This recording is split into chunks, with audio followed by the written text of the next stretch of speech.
Will the meeting please come to order? Rebecca, will you please call the roll? Gandy, Yes. Ham, Yes. Flournoy, Yes. Rasmussen, Yes. Toohill, Yes. Anderson, Yes. Hallie. Yes. Before we go to the consent agenda, I wanted to just honor Pauline Reeder. She was a council member here, was appointed way back in August 26th of 1996, and she served through 2006, and she passed yesterday morning. Her family's here with us today, and we thank you for coming. And you know, she was a special lady, and she was a special lady to me because my grandmother became the mother of the household. Just to give you a little backstory. Became the mother of her household at 13, and she raised her baby sister, and her baby sister and Pauline were best friends. And so Pauline told me things about my family nobody else told me. So anyway, we just want to thank the family for coming tonight, and we just want to honor Pauline for all the work that she did in Fairfield. She was a great lady, and we're going to miss her. Well, you have to know she served. I can't sit here and not tell you because she served in the city hall from when she came back in 1962. She was my husband's, the mayor's, right hand. And believe me, I mean right hand. She knew what was going on, probably better than the mayor did many times. And so, I mean, we have nothing but really, really fond memories of Pauline over all these years. So she was a remarkable friend and a wonderful lady. So. Yep, she was. And she had her opinions. Oh, yes. She did. I took our past mayor, he and I went to visit her. We had a wonderful visit with her, actually in December, that we went up to see her. And but she told, you know, even Mayor Malloy a few things too. Anyway. Yeah, it's nice to see you all. Thank you. Okay, so let's go to the consent agenda. Approval of the minutes of January 13th, 2020 council meeting. The approval of the January 17th, 2020 special payroll of $9,629.82. Approval of January 24th, 2020 payroll of $125,067.07. Acceptance of the library board minutes.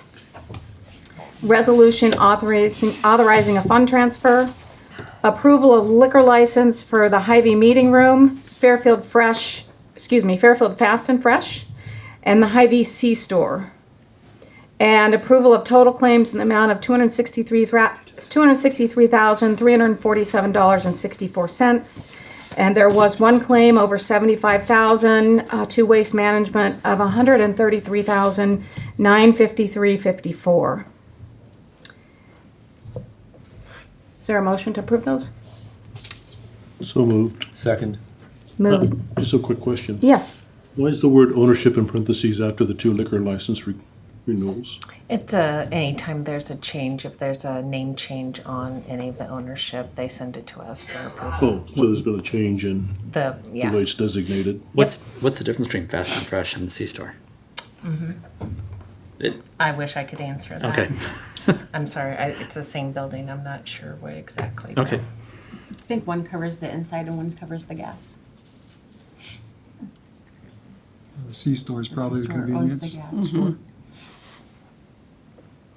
And the Fast and Fresh is the food that is brought from Hy-Vee out, maybe. Donuts. Okay. I don't know. It's all inside the same store. Right. Liquor. Okay. Okay. Any other questions? It's been moved by Flournoy and seconded by Gandy to pass the consent agenda. Please call the roll. Flournoy, Yes. Gandy. Yes. Ham, Yes. Toohill, Yes. Rasmussen, Yes. Anderson, Yes. Hallie. Yes. We'll move to our public appearances, and Gloria, I saw her, so she's going to talk about the Carnegie Foundation annual report. Too many papers, excuse me. Good evening.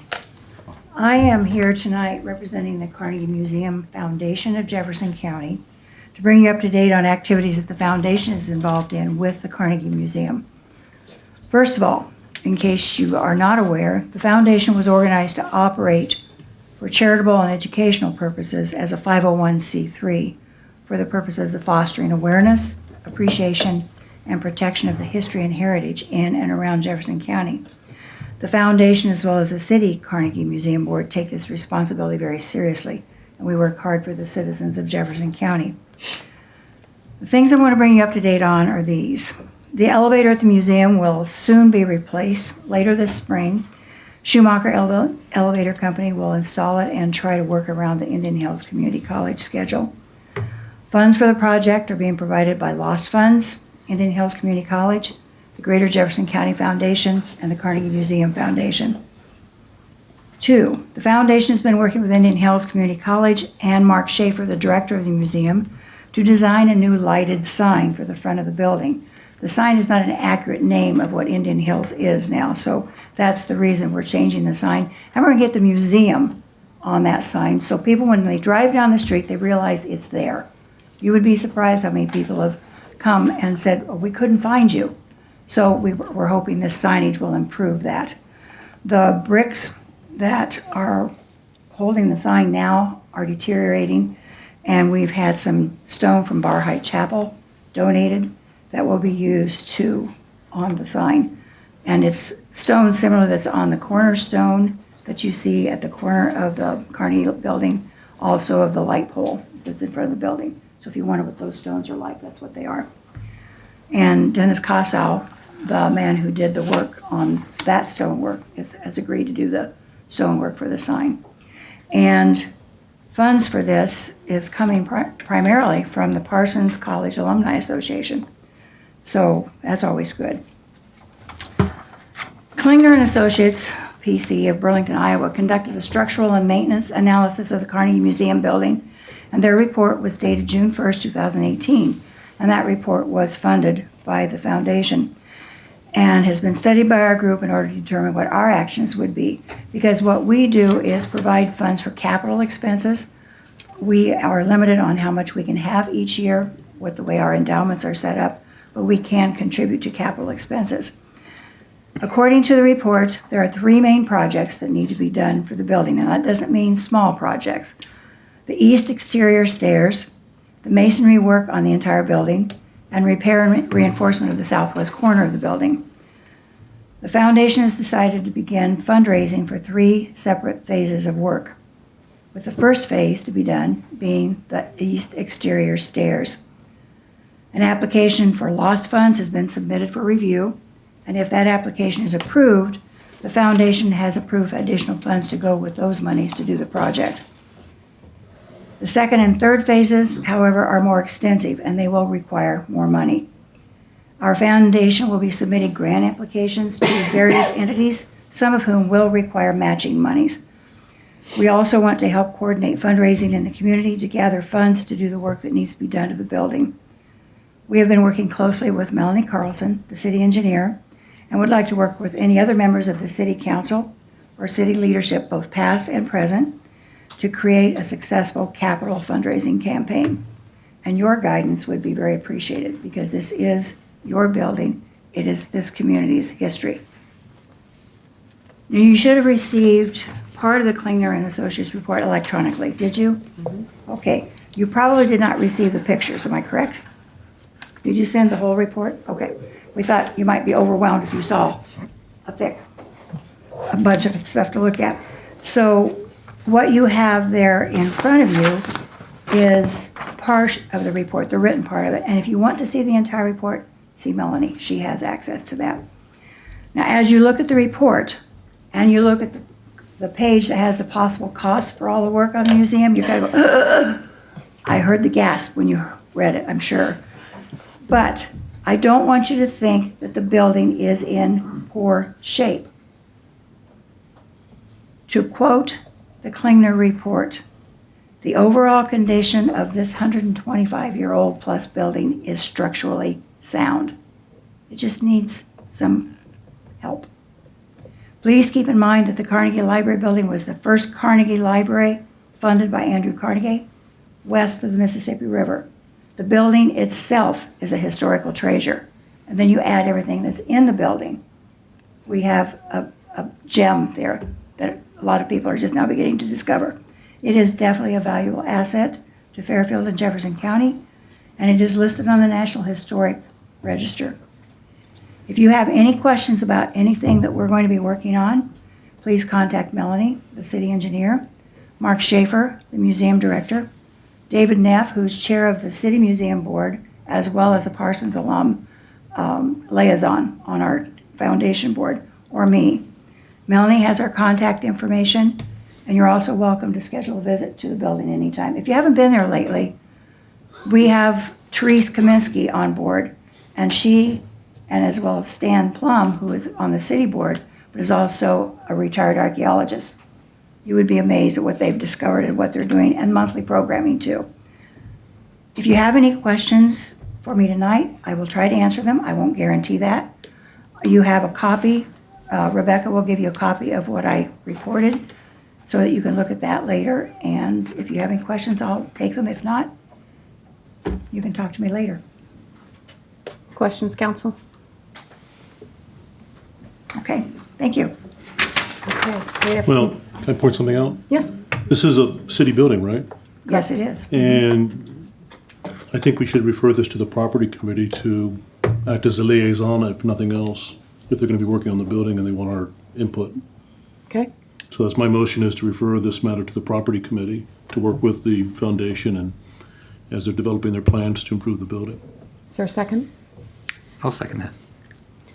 Okay, it's been moved and second. Is there any more discussion? Okay, all those in favor say aye. Aye. All those opposed, same sign.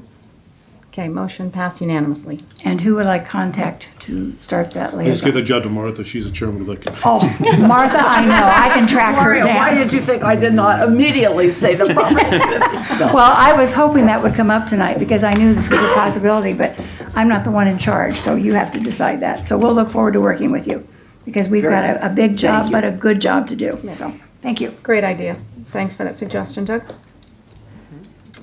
I think we should vote to accept that report that she's given also. So moved. So Moved second. by Anderson and second by Flournoy. Any questions, discussion? All those in favor say aye. Aye. All those opposed, same sign. Motion carried unanimously. Under resolutions, action items, and ordinances, our first action item is consideration of awarding proposed library chiller replacement project bid. Melanie? Good evening. So bids were received on the library chiller replacement on Thursday. There were 6 bids received, and as a review, this project requires that the new air conditioning unit be operational by May 1st and fully completed by June 15th.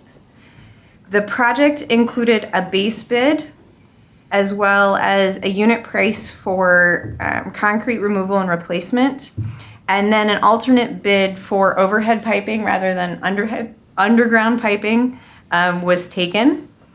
And so those are the numbers that you see in front of you, but the base bid is what we would be judging or recommending approval based off of. We had hoped that the alternate bid would show a decrease in cost, not an increase in cost, which is why we're not entertaining the alternate bid. So the 6 bids received were, the low bid was from RMB Company of Iowa City, Iowa, at a base bid of $107,245. The other bids were from Brockway Company of Burlington, Iowa, at $110,470. Frank Millard Company of Burlington, Iowa, at $114,000. Wigner Contracting of Ottumwa, Iowa at $118,040. Arnold Refrigeration of Burlington, Iowa at $132,050. And Proctor Corporation of West Des Moines, Iowa at $156,932. So as you'll see, the low 3 bids were really close to each other. They were also well below the estimate. And I spoke with Klingner and Associates, and they do not have any concerns about RMB's performance and ability to do the job. So we would recommend awarding the project to RMB of Iowa City, Iowa, at $107,245. So moved.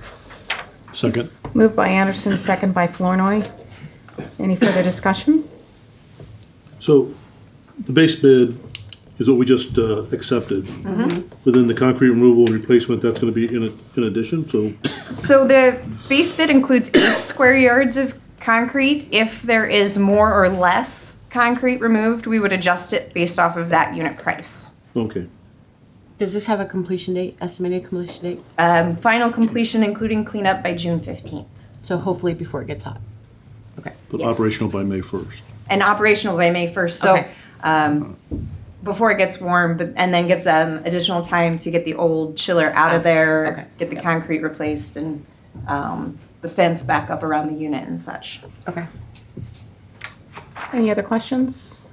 Okay, it's been moved and seconded to accept the bid from RMB Iowa for the library chiller. Please call the roll. Anderson? Yes. Flournoy? Yes. Rasmussen? Yes. Gandy? Yes. Hallie? Yes. Ham? Yes. And Toohill. Yes. Thank you. Next action item is consideration of awarding proposed street improvements, the 2020 overlays bid. So this is the 3-inch asphalt overlay of West Polk, North 8th, and West Gear. As expected, we received one bid from Norris Asphalt of Ottumwa, Iowa, at $132,868.44. As I mentioned during the public hearing, there's only one contractor in the area that does asphalt work, which is why we only received one bid. So I did compare their prices to previous years. And although we saw an increase in the asphalt price per ton over last year, the cost per lineal foot went down compared to last year. So although their asphalt price went up, they decreased other items. So we feel that this is a reasonable bid, even though we only received one bid. And we would recommend approval to Norris Asphalt. Okay, is there a motion to approve? Make the motion that we accept the bid from Norris Asphalt for the overlay projects described. Second. Okay, it's been moved by Flournoy, second by Rasmussen. Any other questions or discussion? If not, please call the roll. Flournoy? Yes. Rasmussen? Yes. Anderson? Yes. Ham? Yes. Toohill? Yes. Gandy? Yes. Hallie? Yes. Thank you. Thank you. Next action item, consideration of an engineering services agreement for Merrill Avenue Street reconstruction with French Reniker Associates.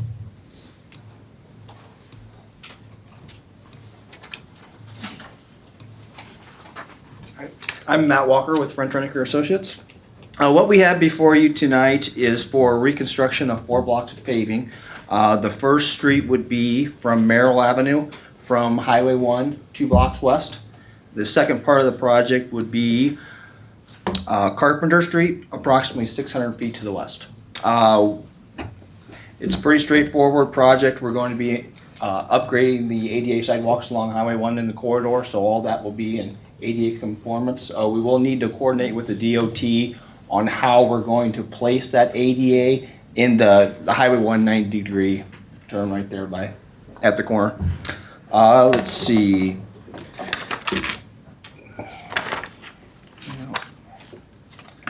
We're anticipating getting the plans done in April. We're not exactly sure when we're going to be bid it because we have to replace some water main on Carpenter, right? Yes. So that depends upon when the water department, they're gonna do that in-house. We've got the design of the contract for $24,600 and then EDC and construction observation for $34,500 for a total cost of $59,100. Okay. Is there a motion to approve? So moved. Second. Moved by Anderson, second by Gandy. Any other discussion? If not, please call the roll. Anderson? Yes. Gandy? Yes. Ham? Yes. Rasmussen? Yes. Flournoy? Yes. Hallie? Yes. Toohill? Yes. Thank you. Thank you. Next will be the public hearing on the proposed comprehensive plan. And Aaron, do you want to talk about any of that?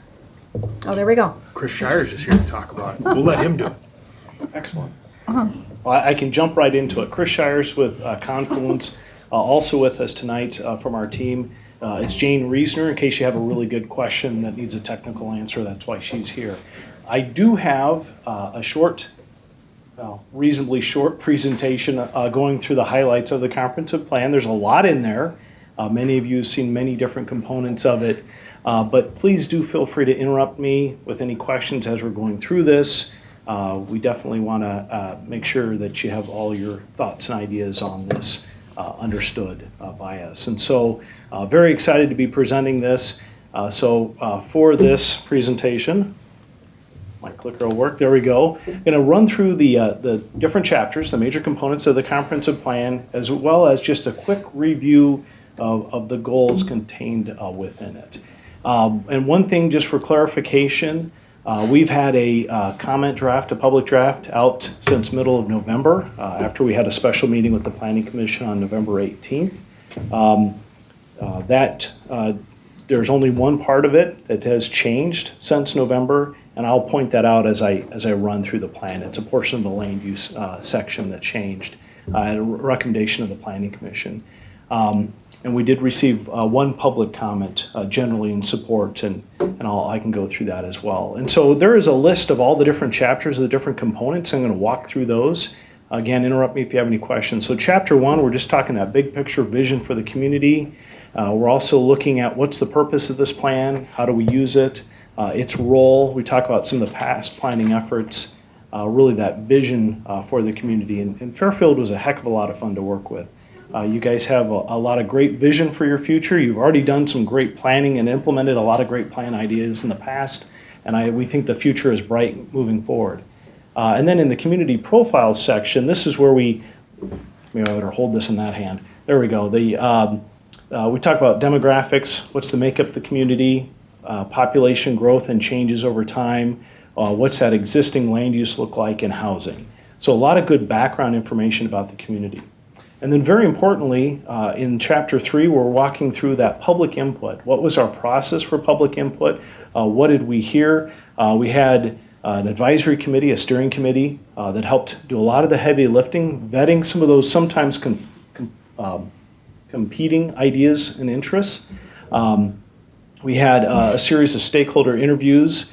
We had 2 council workshops, and they were joint workshops with the Planning Commission, a big public workshop, open house with 40 attendees. We also had a community survey with 450 respondents, which frankly speaks a lot of the community's interest, since that is a bigger survey response than we get in communities much larger than your size. And so there's a lot to be valued in that community survey. And in the appendix section of our report is all the many, many details of all that information and input. So we have the summary in this chapter, but that full-on detail of what's in there is in that appendix. The infrastructure chapter, we talk about the water system, public street system, sanitary sewer system, reinforcing a lot of the planning and efforts that you have in place now and going into the future. Chapter 5, and I'll take a little more time on this one. This is that future land use plan, where we're really trying to set the stage for the future of the community. And so in this, it's the kind of what should be or what we hope would be for the future land uses in some redevelopment areas inside town, as well as some of our growth areas outside of town, and even areas we see that maybe should be reserved and preserved as either ag land or natural spaces. And so our planning boundary is quite large, but a lot of that is to help you and your planning commission have the tools to make decisions on whether to approve or deny, whether it's an annexation, like you'll have tonight, or a 2-mile, a rural subdivision within your 2-mile review authority. And then we get into specifics talking about your downtown area and of course your highway commercial areas. So in that, we categorize land uses into a whole bunch of different buckets. And so we have agricultural land use, just kind of like what it sounds, rural residential, so think of those large lot estates, Forest reserve, those are areas we think should be preserved, not developed. They're natural tree cover today. We have open space and stream corridors, parks and recreation, so different than open space. That's your more programmed, manicured, mowed areas, all different types of housing, and then some specialty districts dealing with the downtown core and the periphery around the downtown, a lot of our existing highway development areas, and then some future growth areas kind of on the edges of our highway interchanges. And I keep wanting it in my right hand, but I'm just far enough away from the computer, it won't work. So in there, and I have a larger board of it as well, in case we have anything we need to discuss, is that future land use map. So in many cases in the developed area of town, those land uses coincide with what's on the ground today. We try not to create too many nonconformities, if you will. That things are consistent. So things that are in yellow in this case for single-family residential, those are generally single-family residential neighborhoods. Areas in town that are red, those are generally some type of retail today. But we do have on the edges of town and in some redevelopment areas or some underdeveloped areas, some different land use ideas of where new industrial could occur, new housing could occur, or areas that should be preserved as natural space or agricultural land. You have questions? Well, before you go too fast, too far, I got 2 documents today that look like these. Yeah. So, and apparently those are revisions that have occurred 2 or 3 times. So could you detail what the changes were between when the thing first came out in October and the version that we have today? So what I don't have is when we had a council workshop in October, there was a lot of policy discussions and comments, and so there's a lot of little tweaks and adjustments made then. But that final draft or that preliminary draft that people have been reviewing, I'll call it the November document, there's only been one change. And it's right on the screen right now. And so this is kind of the before and after map. And this came out of the Planning Commission meeting we had a couple of weeks ago or earlier in the month. And it was all around, and hard for me to see that far away, on West Broadway Avenue. And this is kind of one of those areas where it's hard to kind of pick the ideal and maybe best land use. And a little editorializing on land use or future land use planning, there's more than one right answer. So sometimes it is just a value decision.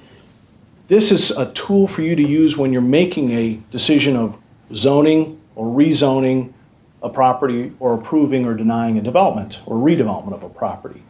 This is your tool because there's more than one right answer. And so even if 5 years from now you see something and you disagree with it, you don't like it, you really like the rezoning that's proposed in front of you, it may still be okay. You use this as a guide to judge. Is that change dramatic? Does it make sense? But if you're going to do something that doesn't match this plan, if you adopt it tonight, I'd recommend that as a part of that rezoning process, you amend this plan as part of the step. And I gave that same kind of lecture to the Planning Commission. So on West Broadway, this is kind of that area, this is kind of the fringe outside of the downtown core, where you have some single-family homes in very close proximity to different types of industrial and commercial uses. And so the question is, should that be more residential? Should that be more commercial industrial? So this is one of those kind of value decisions where the Planning Commission thought there's enough viable, healthy businesses in that area that maybe this area should be maintained more as a commercial business area versus more preserved towards single family. Now, what you're not doing by adopting anything tonight is rezoning a house, rezoning somebody's property, or making them legal non-conforming. That actually would take a rezoning action. This is a recommendation that should you have a request for some type of new development, should you have a request for rezoning, what might be the best answer or what might you think should be the direction forward. And so even if in some of those areas along West Broadway where there's a couple of single family houses that we're now saying is in a commercial area, they're still a single family house. They still have whatever their underlying zoning is today. And so that's the one change where generally from 7th to 14th Street along both sides of West Broadway there, they wanted that change. So it went from residential to commercial to the Burlington Avenue. Yeah, Burlington Avenue commercial corridor. That's why I have Jane here, because she's got it all right up there. And do you have a board that you're gonna, a big board that's gonna stay here? We have. Absolutely. Oh, Yeah, and this one's that one's newer. different than the one we have, but we already have one, but this Yeah, is the updated okay. one. Yeah, so this one, you guys can absolutely have this. and you're going to get all the files and documents and everything behind that, you know, to do whatever you need with. But that's the latest version. This would be the version that the Planning Commission has recommended approval of. Okay, great. Okay. And one thing I think is important is to character of the community was a big value discussion.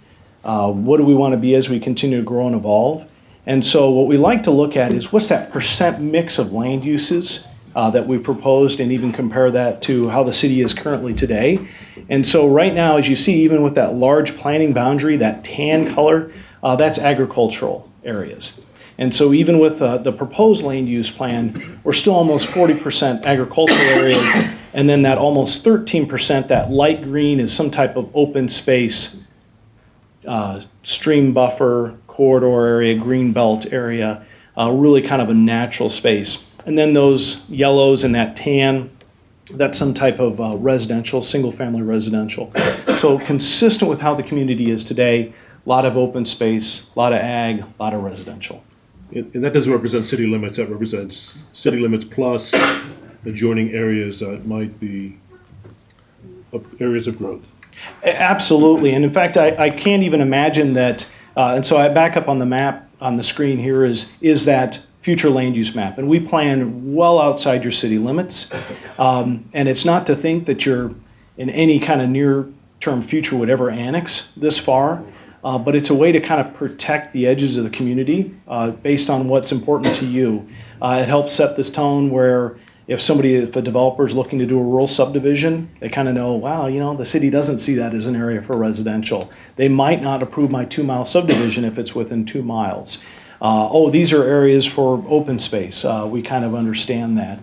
To try to kind of, I don't want to say stake a claim because you're not competing with anyone else for annexation, but to really kind of set the expectation is this is what we see as the edges of the community in our growth area. And so to give you those tools when you're evaluating a rural subdivision or somebody wanting to be annexed in the community for city services, let alone for just public works and your engineers to know where might be future growth areas. So as they're bringing to you a proposal to do a sewer extension, they kind of have an idea of what possibly could happen, say on the east edge of town where it could be maybe a larger business park. So this is larger than the city limits, but less than the 2-mile limit all the way around the city? Somewhere in between? Yeah, somewhere in between, because in some cases we're going beyond that 2-mile area, but we didn't also want to just be unrealistically and go so far out. But generally it's following a combination of your 2-mile limit plus where we think it's kind of a natural cutoff or boundary for the city to look at. So out on the highways, we want a little farther east and west, because that would be a natural potential growth area, some of those highway interchanges.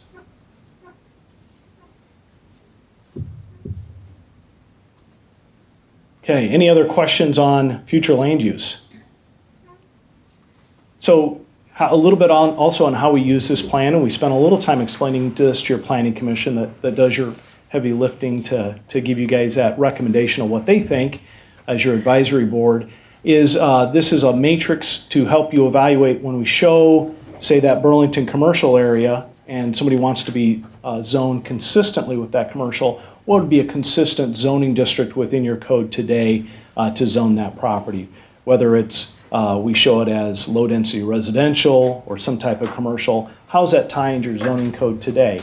In some of our policy recommendations and our goals, we do talk about there are some areas of the zoning code to look at and update, and that could include even creating some new zoning districts that then would need to be placed within this matrix. So this zoning compatibility matrix to help you make those decisions on, I have this land use shown on the comp plan, what's that appropriate zoning district? Okay, before I move on, any other questions on land use? Okay, so talk a little bit about public facilities, and this is where we do some long-range planning, talk about levels of service, just as a little bit of a helpful tool to be thinking of what are those typical staffing levels? What are those typical facility sizes for communities based on your size and in this region, just as a little bit of a guide, a little bit of an assistance moving forward to be thinking. This is something we use heavily actually with parks planning. And then there's a whole section on housing, because that was one of the biggest comments we heard from our stakeholders in the public. Concern with housing, housing maintenance, affordability, housing options. Very valuable thing to think about, of course. It's also tied to economic development. The better housing options we have, the more ability we have to attract employees that our employers are wanting. And so we look at housing from not just single family, but all the other types of housing products, townhomes, row houses, multifamily apartments, things like that. We spent even a little bit of time talking about alternative housing types, accessory dwelling units. This is where you might have somebody living either in a smaller unit built behind your house or above a garage, and there's pros and cons with all of that, and we have some recommendations in there, as well as targeting areas for new housing, and then even just maintaining our existing housing stock within the community. You've got some beautiful old neighborhoods, maintaining the housing within those neighborhoods, keeping them from being unnecessarily converted to multifamily units, because sometimes our older single-family housing stock is your affordable or first-time buyer housing. And then natural resources. A lot of fun working in this community on natural resources. So we did spend a little bit of time talking about what our different landforms we have. There was one comment, can we not bring up that, prairie areas, what are our prairie coverage in the community in our planning area?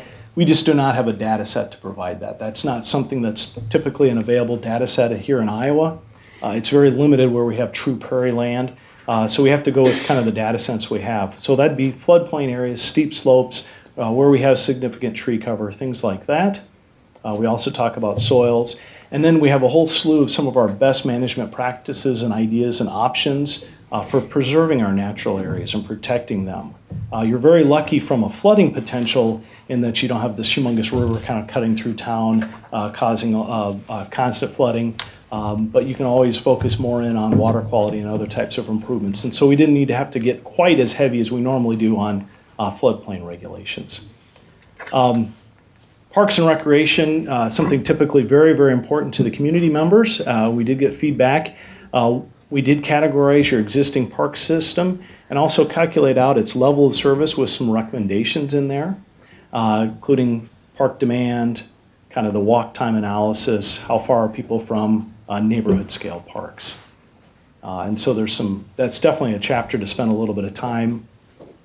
Communities sitting good, where we need to look is connectivity, as well as going forward in a growth area, is that area served by a park. Community character, this is where we kind of get the unique vibe of Fairfield, which was a lot of fun for us to work on. And we have some language in there as well as some goals and some policy recommendations on how to kind of continue what you've got going on, which makes you stand out in the state of Iowa, stand out in this region, things to do to improve and continue to improve downtown and the community, wayfinding signage, local arts program, supporting your strong volunteerism spirit, streetscapes, sidewalks. Economic development, which is just kind of like so many other things kind of weaved throughout this entire plan, where we have included in there is a little bit of our analysis of your employment, what your worker profiles are, and then your key considerations, some recommendations after quite a bit of work with your steering committee in particular on this section. A little bit on transportation and mobility, and this is just the different ways we move around. So streets, sidewalks, roads, public transit, things like that.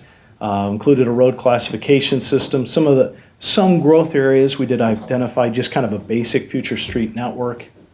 Discussions about bike circulation, trails.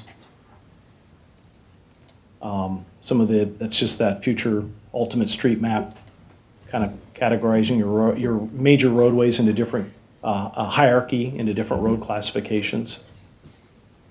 And then lastly, most importantly, is your implementation plan. And this is frankly where at the Council Commission Joint Workshop we spent a lot of time is going through recommended goals, policies, and action items. And that's how this chapter is broken up into. It's a summary of the goals, policies, and action items built from most of the other previous chapters. And so goal is that big picture objective, something kind of big and broad that we want to achieve. And it's something normally that's more than a one-time and you're done deal. Policies, maybe like a code we want to change or a way we want to operate when you're evaluating a new development project, or should you spend money on something. An action item is something very, very specific. Let's adopt a stream buffer ordinance. Let's build this facility. Let's install that trail. And so with that, there's a lot to this. There's a lot in here. We didn't want you to have too many goals, policies, and action items, but it is a plan with a 20-year shelf life, a 20-year horizon. So there's a lot in here. And in some of your past planning efforts, you guys have been very successful in implementing your plans. And so we think these are some good things in here, and there's been a lot of vetting of them. But under infrastructure, we have kind of those big things on maintaining the community, protecting and being prepared to recover from a natural disaster, continuing to think about circulation, transportation, pedestrian and bike network. Land use, so we want to promote infill. The plan boundaries are wide, but there's this concerted effort that we want to see growth, redevelopment, infill redevelopment where there's room, yet still have areas for future growth and development. But we do need to be watching on what we're approving, how we're approving it, make sure it's fiscally responsible for the community and sustainable. We have the sustainable development practices, that we're preserving our sensitive land, not building in the floodplain, buffering between land uses, trying to prevent unnecessary conversion of ag land as well. Under public facilities, and I should note, these are just the big goals. So there's a little slew of policies and action items under most of these individual goals again. So we want to establish a clean, safe, appealing community, different action items below that. We want public outdoor gathering space, expand community services and amenities as the population grows. Under housing, we want to preserve that older, single-family residential neighborhood housing stock, protect the rights of both renters and landlords in the community, and support new housing development. Under natural resources, continue to prioritize environmental protection, preserve and enhance our key environmental natural features, try to promote development, new development to use sustainable practices, and support a lot of the different private and public partnerships on renewable energy expansion in the community, which you guys know you stand out. You stand out definitely at a state level, if not a bit at a national level, just with the amount of solar photovoltaic power generation here. And prioritize water conservation. We may not have a water issue today, but in the future we may. And so how do we preserve our precious resource of water? Under Parks and Rec, continue to operate the park system you have to this high level of service, but be efficient in that. We had a lot of discussion on this. Maybe not everything has to be mowed like it's a golf course. Are there areas we can try something a little bit different? Expand programming to the different types of users that we have. Are we providing the facilities that our users want? And then try to make sure that most residents within the community are within a reasonable walk distance of a little local neighborhood park. Under community character, talked a little bit about trying to build upon what we have going on and kind of that value system of the community, promoting wayfinding signage so we know where things are in the community, and for our visitors, promote art, music, scene, celebrate our diversity, look at streetscape improvements, promote that distinct look and feel in the downtown and that commercial core of the community. Almost done. Under economic development, there's a whole bunch, but I'll just hit some of the highlights. So explore those new growth areas, enhance downtown, and there's a whole little slew of things we want to do. Enhance downtown as a tourist destination. Address those obstacles to prosperity. Sometimes that's if we can grow our housing options, we can grow our employee base, which let our businesses grow. We've heard that loud and clear. Maintain that positive relationship that the city has with its major employers. Continue to work with FIDA and their great work to attract new businesses, employers, and employees, and remain competitive as a place to live and grow your business. Under transportation, just a few things. It's all about thinking of everybody, vehicles, pedestrians, bicyclists, continue to maintain our street infrastructure just like you voted on tonight. Continue to utilize your complete street policy that as we're redoing, repairing, building a new street, that we're not just thinking it's for cars, that depending on where the street is and what its function is, does it need to have either on or off street bike lanes or pedestrian facilities, and then continue to expand that trail network. So there was a whole bunch I ran through. Hope I didn't go too fast, or I hope I didn't go too slow. Maybe that's it. Any questions or anything very specific that you guys have questions on? I can bring up Jane, because she's got it all memorized. Well, I have one thing, which is a small thing, but on page 7, in past plans, you didn't mention the community-wide strategic plan. I think that should be in there. Okay. You mentioned the old comprehensive plan and the Go Green plan, but not the community-wide strategic plan, which we did in 2003, I think. Okay. And then I was kind of curious as to a lot of the pictures, look like another town. And is that normal? That is one of the things we struggle with. It's funny, just even on another project, we were just struggling with that today. That can be one of the hardest things for us to do, is find enough local imagery. What we like to do is try to dress up the plan and not just have it be so text heavy, but have some images, because it kind of conveys a meaning. And where possible, we love to use the local images. So if anybody has a source for more, we are all for it. Send them our way. We'd love to put true local images in. Sometimes we can't if we're trying to talk about something very specific that you just don't have. But we'd love to have more. We try to find what we can. Have you talked to the Convention and Visitors Bureau to see if they have a catalog of pictures? Yeah, so they were an early group that we met with, but we can sure reach out and see if they have something for us. You bet. Jane. And I would think Verna would have a ton of pictures. So I'm the one who puts pictures in, so Chris is fumbling around on answering. No, I'm kidding. He's doing great. So just to comment on pictures. So at the beginning of each chapter, all of these pictures are Fairfield. So we did take pictures on our various trips here. I actually still have like 50 pictures of Fairfield on my phone. If anyone's interested, there's some pretty pictures. The one place that it is difficult in particular is for the land use definitions. So I don't really necessarily always use pictures of existing places in the land use definitions, because I don't want anyone to think I'm typecasting their house as a certain type of thing. So if you would like, for the land use definitions, I can certainly replace those pictures with something more Fairfield related. But as I'm looking through the report, I did try as often as I could to use Fairfield-based pictures. Just pulling up the community profile, I have the Taco John's with the solar panels. I have the convention center. I'd have to look at my phone for some of these houses, but as much as possible, I did try to grab pictures from the community. If there's ones in particular that you want replaced, please let me know. The other area that it gets difficult is in pictures of kind of precedent imagery for the environment chapter. That's always difficult. Probably not going to climb into the streams around the community to get a picture of Crow Creek, right? And so I'm just using some stock imagery in those instances.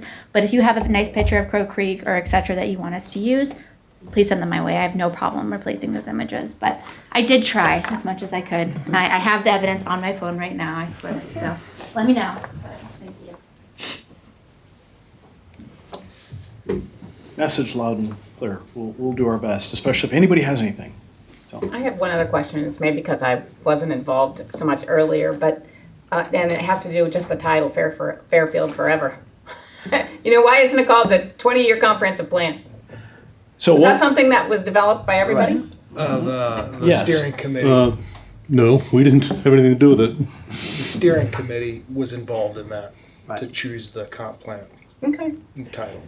So as your consultant, what we try to do is get a little bit creative instead of just kind of and frankly, just kind of like you have the Go Green, initiative. You've done some good fun naming, just some way to kind of make it stand out. And so that the whole logo, color, we pull up upon the community's existing, your very fresh brand and your color system. And then we did spitwad a whole bunch of different ideas, roll them out to the steering committee, and they kind of said, hey, we like that one. So. Great, thank you.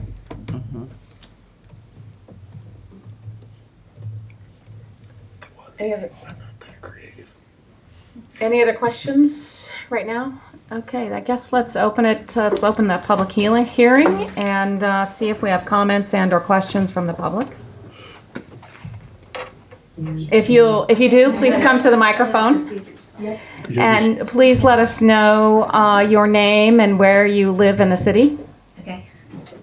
And I have copies of my comments for everybody. Okay. And if you could keep it under 5 minutes, we'd appreciate that. I will. I'll be brief, actually.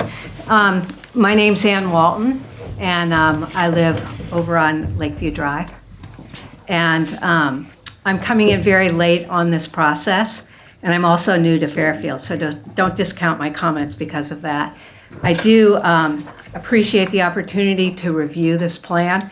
I did read the whole plan, word for word, and I looked at it from the eye that I come with 20 years of planning background. That was my profession. I'm now retired.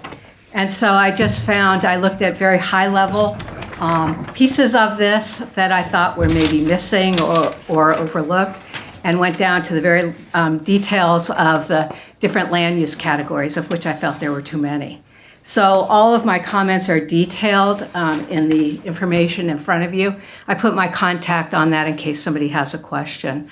But I hope that you'll take the time to read some of those comments, and I appreciate this opportunity to speak with you. Any questions? I'm impressed. I say thank you for reading Yes. it. No, thank you very much. This is just what I'd like to see from the public. So Thank I'm you. glad And you gave this to us. I've been on the receiving end, so I know how to do Do you have pretty this clean available comments. as a spreadsheet or a Word document? It's a Word document, and I could send it electronically. I couldn't find where to send it when I finished it this afternoon. So. That just might, if we make some changes, it might be easier if we had it electronically. Sure, I'd be happy to send it. No problem. Okay. Look forward to reading it. Thank you. Thank you. Thanks, Ann. Anyone else?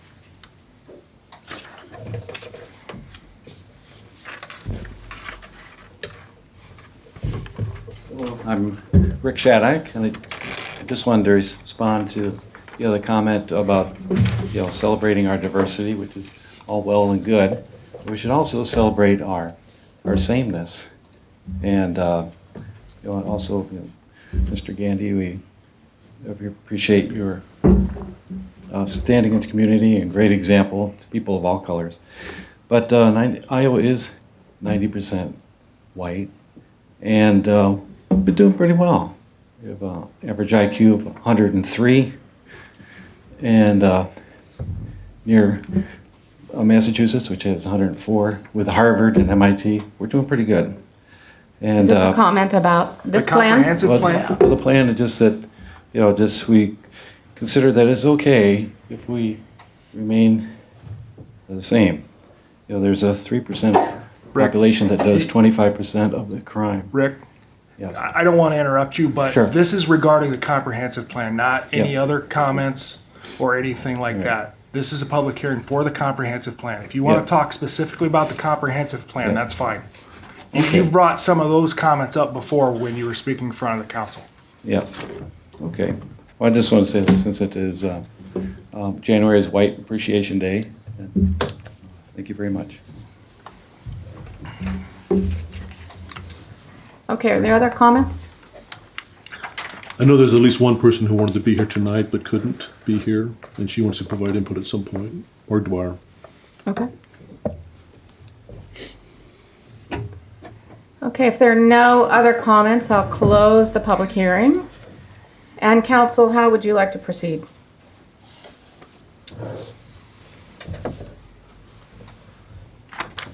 I'd like to schedule a work session to go through the policy statements, the goals, and the action items. Okay. Because I submitted a lot of changes, and some of them were incorporated, some weren't. There were some new ones in there, and I'm just curious about what people are thinking and how that was all arrived at, and we should discuss it. So, Which changes were you referring to? a lot. Who submitted? Yeah. Who? My understanding was back in November when we got that document, we were supposed to submit. I asked for a copy of the goals, policy statements, and action items electronically. and I received them on a spreadsheet, and then I went through the whole thing and made editorial changes, added some, struck some, did some editing, and then I sent it back. Yeah, you. and yeah, they were all utilized. Now, we had a lot of conflicting opinions, and so That's why we need to have a conversation about Yeah, it. yeah. So we through the use of the steering committee, we tried to balance those conflicting opinions. So specifically, some of your comments were verbatim incorporated, and some were not. Right. Now, that's fine, I'm okay with that, but that shouldn't be taking place behind closed doors somewhere. That should be discussed in an open meeting in front of the public. It's a recommendation to the council, so under Iowa law, it really has to be discussed in open meeting in public. Oh, I appreciate where you're coming from. And so I think as far as a next step, having like a work session on something like that, yeah, it doesn't sound like a bad idea. So as is a typical plot process, because you're going to have a lot of competing ideas and thoughts and interests on a comprehensive plan, you often have a steering committee, and none of those meetings are behind closed doors. Heck, they were in this room. I know, but they weren't posted. That's a real problem. But from a legal standpoint, there's, you didn't have a quorum of elected officials. They're not making any decisions. That's what you guys do. They were making recommendations to the council, and any committee that makes recommendations to council has to be held in open meetings. I do not recall state law in that matter, but I don't know that it matters because you're the boss. I sat on the school board for 12 years, and I've been here 6 years. Yeah. I know very well that it has to be done in open meetings. So, but either way, I think kind of moving forward, we did get some cases, some conflicting opinions, and so I think, you guys have a draft. It did go through planning commission. Go through it. We really want you guys to be happy with this document when you're all said and done with it. So It seems reasonable that we have another session just to go over some of those conflicting ideas and really get a sense of what suggestions people put in and really go through it with a fine-tooth comb one more time before it gets passed. I see no reason not to do that. Absolutely. Well, in a work So- session, we can't take action. No, we can't. So, did I hear you correct? Did you want a work session so your ideas have more time to be No, I heard? want to go through the document as it now sits. Okay, so other people's ideas as well. Well, they've already been changed in the last, did any of the policy statements or goals or action items change in the January edition? Since the January, since No. the November edition, there's been no changes to the policy. All right, so all my document, my Excel spreadsheet reflects the November 2019 version. Right. And I went through and looked at all those changes and I see which ones were incorporated, which ones were not, which ones were struck, new ones that were included. I have no idea where they came from, who added them, who struck them. So I think we should have a talk about that. So would it be more appropriate to do a work session, or would it be more appropriate to take a section at a time prior to a council meeting, have a special meeting, or do it during the council meeting? Aaron, do you have an opinion about that, or? I do. Oh, Doug has an opinion. I was going to say, I does think Aaron have an it's me. opinion? How much work are we talking about? It depends how fast we can agree on the content. I agree on the content as it is tonight. Yeah, but I don't. So I was going to recommend, why don't we just meet at a half hour before regular meetings and go start at chapter 4 and just go through all the statements? Are we going to invite the group that we formed to give us these recommendations to those meetings? If they want to come, they can. It's open to the public. Well, earlier you said you wanted to know who made the decision, so we're going to ask. Well, I know that this advisory committee came up with the original list of policy statements, action items, and goals. Yeah. Well, we approved that group, and there's many city staff on that group. Okay. So, you want to invite them? Yeah, it's open to the public, so they can come and be in the audience while we have our work session. Well, I'll speak frankly. I feel like this is second guessing a group that we put together for the exact purpose of bringing us a plan that we had many times opportunity to give input on. I have to say, it sounds like you're just saying you didn't feel like your input was taken seriously enough. I just don't want this to become something that becomes one person's view. Right. The rest of the council, do you feel like you need to give input on this, or do you feel like you've gotten your chance to give input? I'd like to say, I think the idea is that different inputs were not thoroughly discussed enough. So, maybe once they're discussed, we might even have a better outcome or a better suggestion. So, and, we could certainly go through these very detailed notes and consider these as well before final passing. Absolutely. I would say instead of a work session, we have a special council meeting, whether it be prior to the normal council meeting or set another meeting evening if the council chooses to go through the whole process. I would not want to go back through chapter by chapter, but I think we should address if there's questions or input that people want, then we could certainly go through that. But for the sake of time, I don't know if you want to go line by line. I keep getting the feeling that the city council's view on this is not of interest to anybody. No. That's why I was asking how much time, what, I liked what Aaron just said, summed it up for me. I want to know specifics. How many specifics are you talking that we need to look at and discuss? Because I don't want to undo the hours of work that the steering committee and others have put into this when we just need to look at some specific areas that maybe you would like to bring to a better formation. I would like those specifics voiced out. What are we going to be looking at? Well, I'd like to just go through the goals, look at the policy statements, and see if we all agree on them, and modify or include the ones that were struck, strike some that were in there, and decide what the final version should look like. So it sounds like we could review that section, the goals, policies, procedures. And Yeah, that's a special council. That's what I'm talking about. Okay. Start with chapter 4, just read through them, see how far we get, till we get through the whole thing. Okay. So do you want to start that at the next council meeting? You want to start like at 6 and go as far as we can go? Sure. Or how about, or 6:30? Are you requesting that Chris and Jane come to those? Oh, no, that's not necessary. Okay.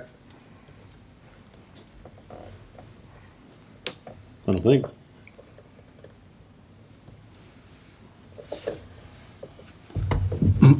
My question would be, Doug, what are we doing, are you asking us to do that we haven't already done as a council? Well, for instance, reading goal number 1, policy statement number 1. I want to know what you think about it, and if we have you submitted any changes to the document? No, I haven't, but I think we've had the opportunity to do so. I feel as if I've had the opportunity to do so. So I submitted changes, you submitted some changes, and someone else decided what that change should be and how it should be incorporated without you and I even talking to each other about it. Or having the opportunity to talk to each other about it. I mean, that's a violation of open meetings law right there. You can't send this stuff to a black box someplace, have someone make decisions in absence of the public or the city council, and have it come back as a recommendation to council, and then we vote on it. That's. So I'm just trying to understand. So what you're saying is what hasn't been done is, say again, please. What has not been done? We haven't discussed this in the public. Why? I really thought that the work session that we initially did sort of laid out a lot of this information, Doug. I mean, I just feel like now we're kind of going back and stirring the pot again over some of these issues. I don't really have do. I don't have any problem doing it, but I think if we do it, we need to make sure either Aaron Kness or Amy Weber or whoever else is in that committee comes. They'll be aware of it. And get and find out why right some of these things did or did not get submitted. Sure. And there may be a reason behind it that we have no idea, and that is a fantastic reason, and there may not be. But at least if we have somebody from them representing it and letting us know during that session, because they put a lot of time into this, and I want their input when it comes time to make a decision. Sure. So can we entertain a motion to start the next, do we have any issues with the next council meeting starting at 6? That'd be the 10th, right? What is that? That'd be the 10th. Do February we have any 10th. other conflicts?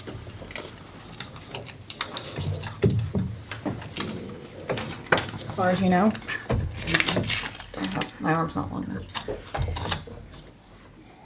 I don't think we have any committee meetings before It'll be on the February 10th. 9th, right?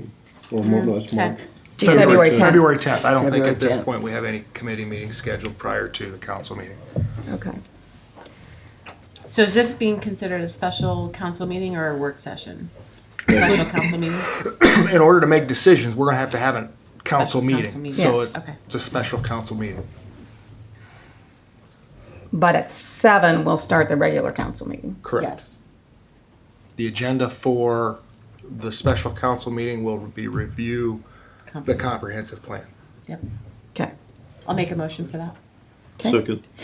Been moved by Anderson, second by Flournoy, to have a special council meeting on February 10th to review the comprehensive plan. And, Madam Mayor, Mr. Morrissey has a comment. I need to interrupt. okay, Sorry to interrupt. thank you. I'm glad you saw it. I had my head down. I always see attorneys waving their hands. Wait, we can't do that. We've had some very long discussions in the history of the council in my 30 years or so, including like 6 months on the animal control ordinance. So every other meeting was about that. What I'm concerned about is it's okay, what I think Doug's request really is for more discussion by the piece of the plan. And it seems to me like if you agree at the start of each of your sessions that you're gonna limit your discussion, and it's parliamentary procedure basically, if the council as a group says, we're not gonna discuss this any longer than the half hour we've got tonight on this plank, you can vote that up or down and move on to your next plank. Maybe you only get through one piece at a time, but you don't want to let this thing turn into 6 months. I don't have anything against 6 months as far as the length of it, but I think the idea is you've been trying to get a comprehensive plan in place to replace the last comprehensive plan because it's due. And so, you know, the things that got discussed, I was in the back, and I know some of the meetings you had as far as formulating what went into this have already been public meetings. And some of them probably haven't been public meetings, but whatever the discussion was at the particular meeting, such as economic development, Josh and I were talking about, those things, there's nothing wrong with rehashing discussion, but you can also limit discussion. If someone says, we've been through that 2 or 3 times before, I want it voted up or down, you just limit it with your parliamentary skills. So all I'm saying is I think you can get through this if you're planning on it a half an hour at a time by selectively picking what your things are you really want to have discussion on. And then if most of the group says that's enough discussion, you can vote it at that point and just stop the discussion. You have that ability always. And I know Judy's new to parliamentary procedure, I think. Some of you that have been here a long time probably have a different perceptive notion about what can and can't be done in the committee versus the other. Our council's had a policy for 20 years that if there's recommending votes in committee, we let the media know about it. We're going to have that kind of notice. The Attorney General's opinions are split on this, so there's not a absolute slam dunk rule on what we do with our meetings, but we've always erred in favor of openness. So, you know, from that standpoint, it's a good idea to have this discussion this way. Even if you limit your discussion and stop some of these things at a half hour, I'm just encouraging you to try the half hour first and see where you get as far as your first selected group of discussion. And maybe you'll need 3 or 4 of those kinds of meetings. Maybe I don't think you're going to need 6 months of them, but anyway, I just wanted to stop the train before it got there, okay? Thank you for your advice. Any questions? One question. So you're recommending half an hour during our regular council meeting set aside for discussing this? Well, if you're willing to come and do it before the other stuff you've got on your agenda, I'm thinking down the road this spring, you're gonna have some busy things with step 2. You're gonna have some other things that we don't know exactly how some of the other powers to be are going to want them scheduled, but I know that it's gonna be a busy spring. So, if you're willing to sacrifice the half hours to get this discussion done too, that'd be probably a way to restrict it at the same time that you all agree you're gonna do it. Well, the one downside is that we want to invite the group who put this together for us.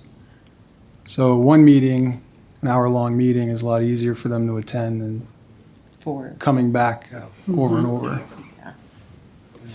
So, thank you for your advice again, John. We didn't say this in the motion exactly, but I want to clarify the motion that it's to go over goals and policy statements. Is that what your motion is, Katie? Yes. And In that what the yours? action items, yeah. The summaries at the end of each chapter that list out the things that would be considered. Okay, so the motion is to review the summaries at the end of each chapter. And you're okay with that second? And you're okay with that? My motion was the goals and policy statements. Well, there are also action items in there. Yeah, they're with the action items that are. There's a. The final chapter has all of them. Has all of that so together. You won't have to go chapter by chapter. It's all in a nice format with a priority level and time frame. Okay. So that can be my motion. Okay. It's right at the end of that document. Okay, so the motion by Anderson and second by Flournoy is to have a special meeting on the 10th, and we will be going over basically the last chapter that lists the goals, policy statements, and action items. And we will try to keep it succinct and get them through them quickly, and we'll invite the other participants as well. Great. At time? At 6 p.m. Any other discussion? If not, please call the roll. Anderson. Yes. Flournoy. Yes. Hallie. Yep. Toohill. Yes. Pam. Yes. Rasmussen. Yes. Andy. Yes.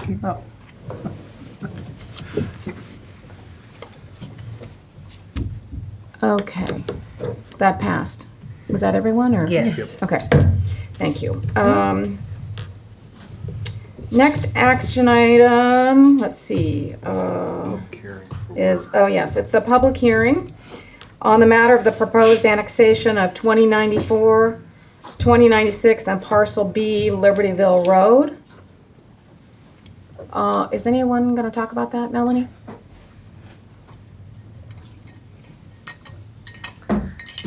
So the 3 lots that are being proposed for annexation are 3 lots on the south side of Libertyville Road near the hospital.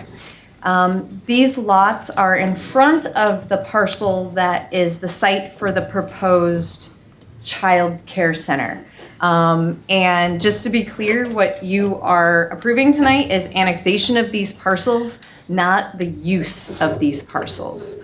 You'll see that parcel E, that is already part of city limits, but the driveway back to that property is the county, which is why the hospital has requested these 3 parcels be annexed ahead of the rest of the Libertyville Road annexation, so that everything associated with parcel E is in the city limits as they move forward on any project. But again, you're just approving the annexation, no use associated with the 3 lots.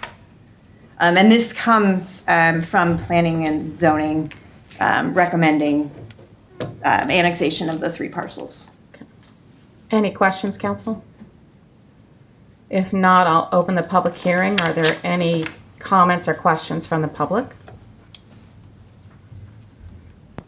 Seeing none, I'll close the public hearing, and we will move on to the resolution of the proposed annexation of 2094, 2096, and Parcel B, Libertyville Road. Motion to approve. Second? It's been moved by Anderson, second by Gandy, to resolution to consider, propose this. Are there any other questions or discussion? If not, all those in favor say aye. Aye. All those, same sign. That was approved unanimously. Okay. The next section has to do on the matter of a proposal to enter into a development agreement with Culp Fairfield Iowa Partners, LLC, and Traffics Devices, Inc.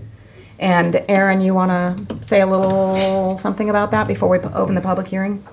I think we've talked about this, but well, we did talk about it in economic development. This is a development agreement where we are matching funds with Culp or Traffics to do their expansion. And along with jobs grants and with IFA to support that expansion, we are obligating some of the tax rebate money that is, or the money that is created by the new addition that they are adding on to their building. That money would be rebated back to Traffics over a 3-year period to be our match, to be part of the grant for IFA, to give them money for job creation and stuff like that. So that's what this development agreement is. Any questions? Okay, we'll open the public hearing. Are there any comments or questions from the public? Okay, seeing none, we'll move to the resolution. Consideration approving and authorizing execution of a development agreement by and among the City of Fairfield, Culp Fairfield Iowa Partners, LLC, and Traffics Devices, Inc. So Move for approval. Moved by Toohill, second by Rasmussen. Any other discussion? Just to point out, this is a push for the city in terms of dollars. It's rebate money that would have been otherwise an abatement if it had not been in the TIF district. Right? Correct. Okay. Okay. Any other questions? All those in favor say aye. Aye. All those opposed, same sign. Motion approved unanimously. Again, we're going to talk about on the matter the proposed amendment number 3 to the Highway number 1 and Highway 34 bypass urban renewal plan. Aaron, you want to say anything about that? Yep, the addition here to the plan is adding ground where the spec building is built.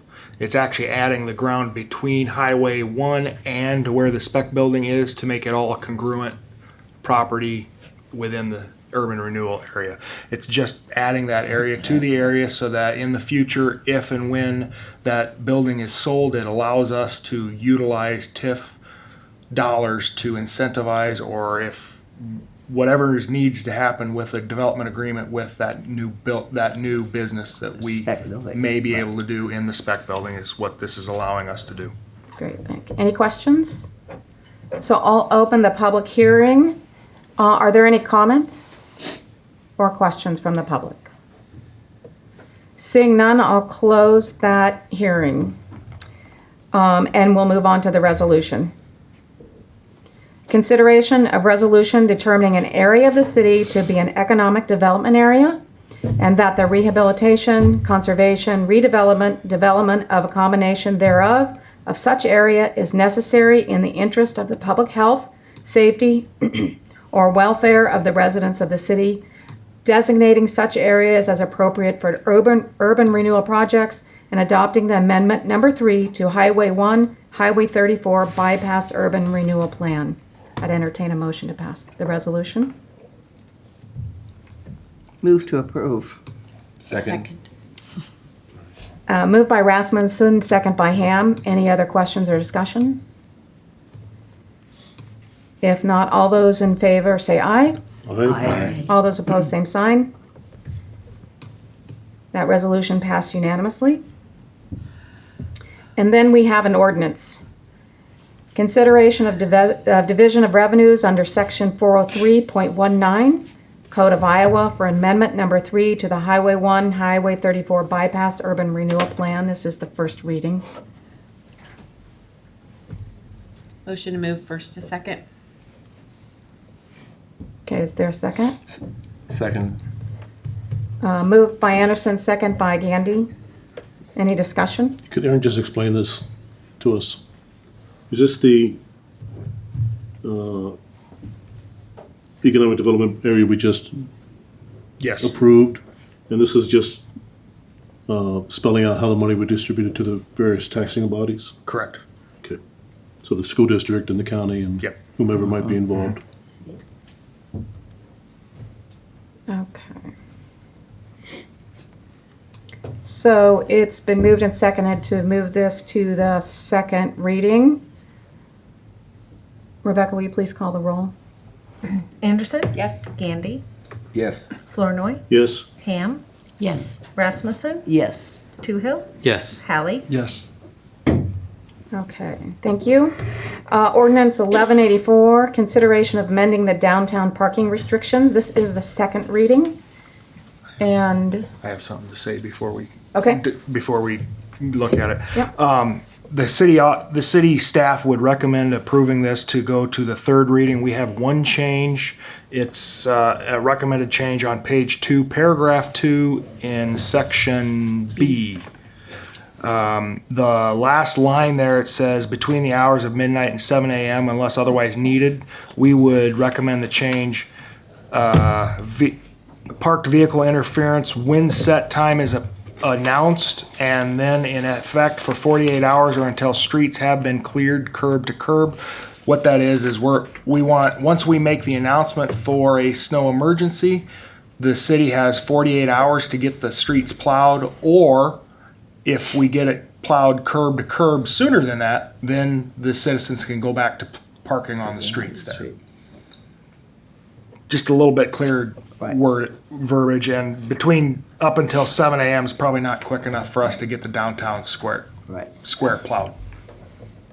What came of the suggestion that residents who have apartments above, let's say on the second floor of a building, park on the city park side of the street instead of in Committee front of the discussed businesses? that, and we're gonna put it back on the tenants in the chamber to convey that request. But it's not gonna be part of this. It's not gonna be part of our ordinance. Just do it informally. I don't Friendly. think we can really It'd be hard to enforce. dictate that. But we do have the support. Well- I spoke with Darian after the last meeting, and the chamber is fully supportive of that request. And we had a landlord here, and he said he himself will put out a letter to his tenants. So we are gonna ask that the landlords in the chamber help us in getting that request out to the Right. tenants. Aaron, what's your minimum notice? 12. Like if 12 hours. So Well, 12 hours. Within 12 hours of broadcast or notice, and then continuing for 48 hours or until cleared? Correct. Yep. Yeah, we'll work on that paragraph, and then we're good. are we still using signage then? Yes, we will have signage. Really cool Flip down signage. signs? No, not flip down. Just it's a sign. It'll be Okay. there all And the it whole will time. cover both Okay. our street cleaning and our snow in one sign. Okay, great. No maintenance needed. It's there. Nope, it's there. Just because I don't like to flip down signs. I don't like those. And then we'll announce what on radio and, Yep, we'll use public information, radio, and then social media and our website as our notifications. okay, great. Okay, so I'd entertain motion to pass this from the second reading to the third. So moved with the proposed corrections. Okay, is there a second? Second. Moved by Anderson, second by Toohill. Any more discussion? All those in favor, we need to call the roll on that, sorry. Anderson? Yes. Toohill? Yes. Flournoy? Yes. Gandy? Yes. Rasmussen? Yes. Hallie? Yep. Ham? Yes. All right, thank you. Next is the mayor's report, and I do have some appointments to make. First off, I wanted to thank Ross Walker and Brandon Nelson for serving on the Board of Adjustments. They've been on there particularly Ross, for several years. And thank you very much for serving for all those years, and we appreciate all the time that they spent helping Fairfield in that area. So, Board of Adjustment, I would like to appoint David Ballou, and he would be a new appointment. Planning and Zoning, Greg Hatchett, he's here tonight. That would be a new appointment. Beautification, Caitlin Daly, again, that's a new appointment. And Fairfield Media Center, Neil Cunningham, and he is a reappointment. So any questions on any of those? Move to approve. Thank you. Second that. Okay, it's been moved by Hallie, second by Flournoy to accept those appointments. All those in favor say aye. Aye. All those opposed, same sign. Okay, that was approved unanimously. I would like to set a Saturday work session for, like 9 o'clock, 9 to noon probably. This Saturday. Doesn't have to be this Saturday. In fact, no, not this Saturday. I would preferably, my personal preference is the 8th. Okay. Is that possible for everybody? Okay. I have a conflict I'm on out the of town 8th. that day too. Okay. We have a college scholarship day to go to. Okay. 8th of February. Yeah, sorry. I can make it. I think we really want to have you here, Aaron, and the administrator. How about, and then I'm unavailable the following two Saturdays, unfortunately.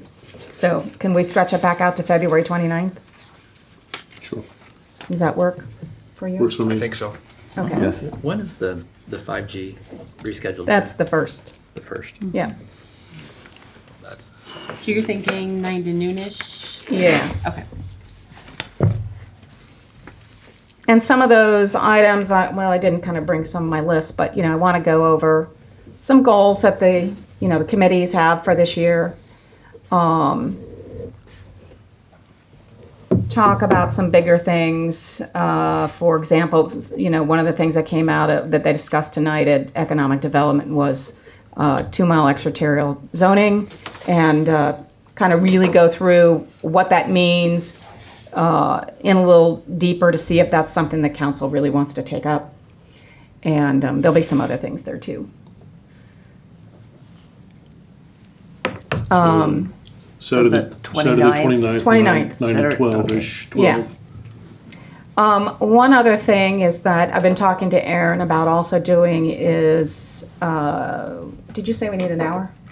Yeah. About an hour Mickey to Shields do says he can some do it. ethics conflicts of interest training. And so we'll probably set that up before a regular meeting, regular scheduled council meeting sometime in. Plan on the 24th of February. 24th of February? If we can get that done. Okay. So that would be probably like at 6 o'clock as well too. This will be just a refresher for everybody, and of course it'll be new for some of our new people. And certainly want to invite street departments, heads of each department to participate as well if they want to come. It'd be great if they could come, and any staff that wants to come. Just one other point of order here, and that is as we go forward and we want to refer things to committee, it would be, I'd like to get a motion and a second when we refer something to committee so that it's in the public record and that there's a consensus of the council that we want to talk about that subject at committee. So last week, we did talk about, let's see. Oh, so here we go. Last week we did refer to Ways and Means review of the grass mowing fees, and we did refer to the Economic Development Committee, the tax abatement policy. And also, just so you know, I had requested through email to Michael to look at mixed use in New Chicago, the ordinance on that. That was not taken up tonight, but I would like the committee to officially do a motion and a second and vote on that, so we know that it's in the public record. It's kind of in the public record anyway, because we're going to hear the committee minutes, but I'd just like to go back and refer that. I think it's a good idea. So I'd move that we refer to the Ways and Means Committee to review the prices that we charge residents, fees for mowing their lawns when they're in violation of our ordinance. Great, thank you. Is there a second for that? Second. Okay, it's been moved and seconded to refer that to Ways and Means. All those in favor say aye. Aye. Aye. All those opposed, same sign. That's passed unanimously. I think the Economic Development Committee, why don't we just move on to, well, we'll let that one go. We'll come down to the committee reports because it's going to come in there. Okay. Is that all right? So let's go to the city attorney report. Anything, John? Okay. So committee and board reports, public safety and transportation. Public Safety and Transportation met on January 16th. I apologize you don't have minutes. You will have them shortly to put on file. We had 5 agenda items. The first one was the street capital improvement plan. It was presented to us by Marcus and Matt from Treniker. And the committee decided there were 2 points of action on this. One, the street capital improvement plan. We were given great detail. We were very impressed with the amount of research, the maps, the data that was presented to us. And we would like to move that to council for approval. The second part of that was moving discussion of a bond to fund the improvements, moving that discussion to Ways and Means for discussion on how to bond to afford the projects that are listed in that street capital improvement plan. So those were the 2 recommendations from committee regarding that. Do you guys want to hear any? We do have Matt here. Does anyone want to hear anything in particular about how they did the plan, how the results came out? I noticed Matt stuck around, so if anyone has questions, now's your chance. Is the committee recommending the $1 million or $2 million bond? We're turning that over. So they had made a recommendation of, it's going to be, Melanie, just slightly over, right? Because it includes a little bit of Highway 1 on it too. Yeah, the motion by the committee was to have the payment towards the bond be $125,000 a year. So it depends on whether it's a 10-year bond or a 5-year bond. That's what went back to Ways and Means. So even though French Reniker proposed or gave you an example of a $1 million 10-year bond and a $2 million 10-year bond, what was actually made to Ways and Means was based off of payment amount. Yeah, we're trying to keep the payment coming out of Daryl's budget at $125,000 a year, leaving him enough money to still do other street improvements. Oh, it's coming out of his budget, and that's how you tag the money, how you decide on the $125,000? The repayment of the bond, yes. Okay. So we're trying to keep, so it'll also depend on the percentages on the bonds. We thought the rates that were presented to us may have been a little high, so wishful thinking. There's other things to think about, because debt service levy can also be used for that, which is GO debt.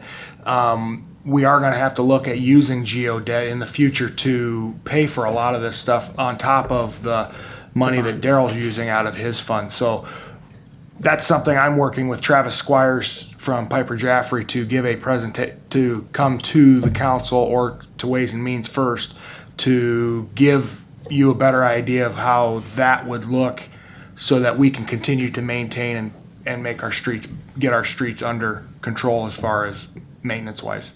So what's coming to you from committee tonight is just the plan. The funding is being referred to Ways and Means to try to figure out the details on.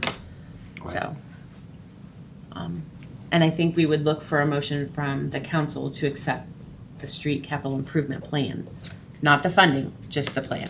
So more or less the research, the time, the maps, all that stuff that Matt and Mark has presented to committee. And I believe it's attached to your agenda. Yeah. So I'd move that we accept the 5-year comprehensive improvement plan 2020. I'll second. Okay, it's been moved and seconded to approve the capital improvement plan. Moved by Flournoy, second by Toohill. Any further discussion? I guess we shouldn't say approve, we should say accept it. Accept it, Accept the plan. the plan. Okay, yeah, accept the plan. If there's no discussion, all those in favor say aye. Aye. All those opposed, same sign. Okay. The next thing we had on our agenda was the downtown parking ordinance, which we put through tonight with a minor correction on it. It came to our attention that there's been some accidents out on the east side of town, out past Chautauqua Park near the entrance to Parkview Nursing Home. And so it was brought to a committee that we make a change to the speed limit out there. So committee's recommendation, or the committee voted to reduce the speed limit from 55 to 45 at approximately 500 to 550 feet east of the Crook Creek Bridge on East Burlington. And then it would have a coordinating speed sign across from it. So this is to help slow traffic as they're coming in on that Parkview entrance driveway, which seems to be a point of accidents out there. So we're working on getting that taken care of. We did have a resident speak to us about parking on 2nd Street, which is right here behind City Hall. The committee took no official action on that. We feel like there's just not a whole lot of room to add or mess with the parking that's there. The gentleman is going to speak to neighboring businesses and see if they can maybe open up a little bit of parking. One of the recommendations we made to him is, depending on that input, we would be open to possibly placing a couple of handicap parking, because this is a wellness center, maybe to help some of the people that come into that business. And then we did our goal setting, and we had staff and board members there, and some really great ideas came out of it, and I'll make sure those are in the minutes for the planning session to review. Great, thank you. All righty. Economic Development Committee? We met tonight at 6 o'clock, had three agenda items. The first was the review of our tax abatement policy. We discussed it in length, decided that it's pretty good as it is. A larger discussion that came out of it was the question that's been asked before: does it actually incentivize development? We felt like the industrial is a good, solid abatement plan that's been used several times as our local match for state grants. So that, we felt like that was good. And the commercial, most of that development would probably happen anyway, but the abatement is a nice kickback. But the larger question is, how does the city incentivize new development? And the discussion centered around finding the developers who want to build but are having some sort of barrier, and what is that barrier? And so that'll be our focus this next year, is working with developers and removing those barriers if there's setbacks or somewhat outdated zoning codes that we can find solutions to. So no action taken on the current tax abatement policy. The next item was centered around setback for corner lots. So a lot that's at the intersection of two streets, the current zone, our current setbacks consider both frontage as front yards. So 30 feet, is that right? 30 feet setbacks. So it makes it almost impossible to build on a corner lot, because the building has to be so many feet from all the boundaries. So committee did take yep, and also non-corner lots. The current setbacks in a lot of places are much more aggressive or much further from the street than the existing housing or neighbors' buildings. So committee made a motion. I'm going to bring that motion to the full council to authorize our city staff to work on some amendments to our setbacks, both for corner lots and for other lots, along the lines of setting them to match whatever the other houses on the street or other buildings on the street. So finding kind of a common distance from the street and using that rather than arbitrarily setting it at a certain number of feet. So I'm going to make the motion to authorize the city personnel to work on developing amendments to our setback requirements in the city code. Second. Okay, it's been moved and seconded to have city staff work on those setbacks. Any further discussion? All those in favor say aye. Aye. All those opposed, same sign. Okay, that's passed unanimously. And the third item was, I like the way the Confluence gentleman referred to it as the, what do you call it? The,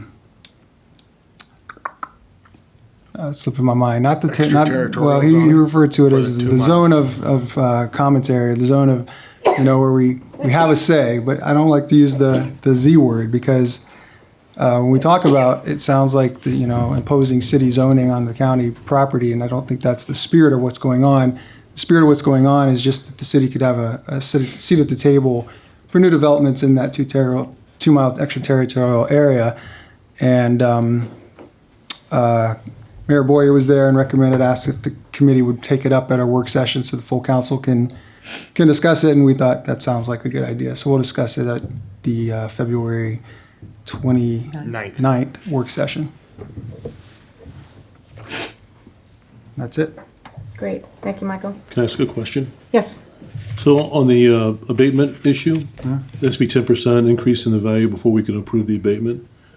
So we don't get those requests after the new assessment has been done, do we? No, so on the back of the form, there's a portion where the city signs off, and then the next section is for the assessor. The assessor will take the valuation before and after the improvements, and the assessor will dictate if they reach that 10% or not. Oh, okay. So we approve it, and then he decides whether it should be taxed or not. Assessor decides. Okay. So there's a check and balance there. Yep. Okay. Correct. It's not obvious when we approve it. Yeah. On the Yep. form, we don't see the backs. If you look on the backside, Yeah. you see that section there. Okay. That's good. Good question, Doug. Thank you. Semco report. Judy, do you have anything that you want to share?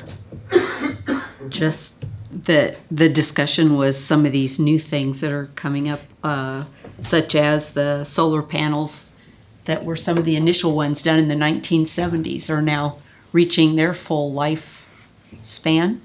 The other discussion was what's to be done with the fiberglass windmill arms that are now being replaced because there's more efficient ones on the market. And so those are the two biggies that you see the recommendation there, that we would encourage our local businesses to be looking at that next thing, such as when appliances are replaced, businesses help handle the ones being taken out. So, but neither one of those two items right now can go to our local landfill, and the state is working on this discussion. So in a sense, we're waiting for them too. Great, thank you. So I would entertain a motion to accept those minutes. So moved. Moved by Gandy, Second. second by Flournoy. Any discussion? All those in favor say aye. Aye. All those opposed, same sign. Passed unanimously. Planning and Zoning Commission. Do we have anybody that wants to talk about that? Nobody here for that. Okay. We to accept their minutes or not? Yeah, I was going to say, I was going to entertain a motion to accept those minutes. I'll move to accept the minutes of the Planning and Zoning Committee for January 20th, 2020. Okay, the move by Flournoy. Is there a second? Second. Second by Toohill. Any discussion? All those in favor say aye. Aye. All those opposed, same sign. Motion carried unanimously. I do want to talk about BOA though. Okay. All right. So the BOA minutes are in front of you tonight to review the variance request. So BOA, meaning Board of Adjustment. Yes, I apologize. The That's Board of okay. Adjustment. I got you. The Board of Adjustment reviews conditional uses and variance requests to Chapter 20, which is the zoning chapter of your city code. Unlike P&Z, whose actions come to you for final approval, Board of Adjustment decisions are final, and the court process is the only real appeal process to a Board of Adjustment decision. However, per Iowa code, the council, you cannot overturn a Board of Adjustment decision, but you can recommend that the Board of Adjustment looks at a variance a second time. You're really only asking them to reconsider. So that is why we are going to start bringing the Board of Adjustment minutes to you and pointing out if there was a variance on those minutes. We as staff intend to bring all of the minutes to you regardless of our recommendations, which will also allow you to see any problem areas within our code. If we start to get a lot of variances in a particular area, maybe that's a section of code that needs to go to a certain committee to look at it. For example, parking, the size of parking spaces, that used to have a variance about once a meeting, and we changed that a couple years ago, and we haven't had a variance request since. So those are the types of things where the council does get involved. Since this is your first request of this nature, I will give you the staff recommendations on this particular one. And our recommendation would be for you to take no action or to not ask Board of Adjustments to look at this particular variance. The reason is the variance was related to having solar on a lot that does not have a primary structure. And Aaron intends to take this issue to the Environmental and Franchise Committee to look at it. So we as staff agree with what BOA did and are going to be addressing it another matter. You can vote however you choose, but that would be staff recommendation is that you agree with BOA's decision. So,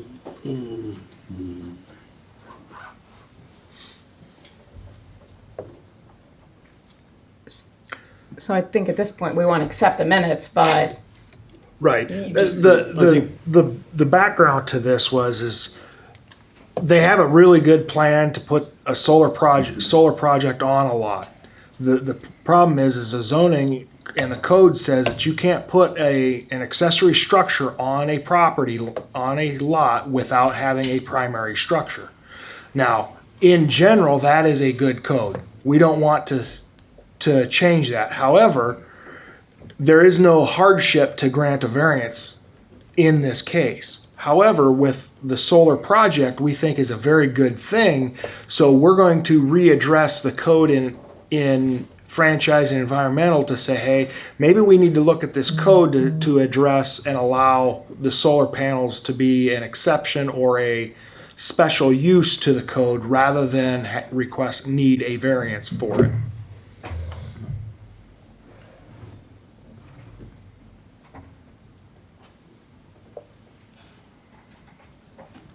this is a private business that's setting these up, or what?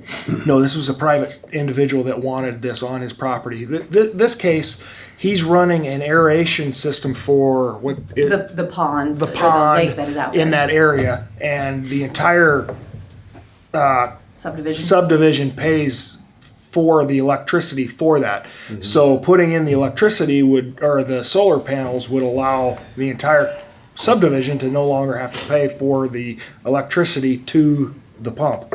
So it would benefit the entire subdivision. He doesn't own a property in that subdivision. Yeah, he does. He actually But it's owns. not contiguous to this Right. piece of property.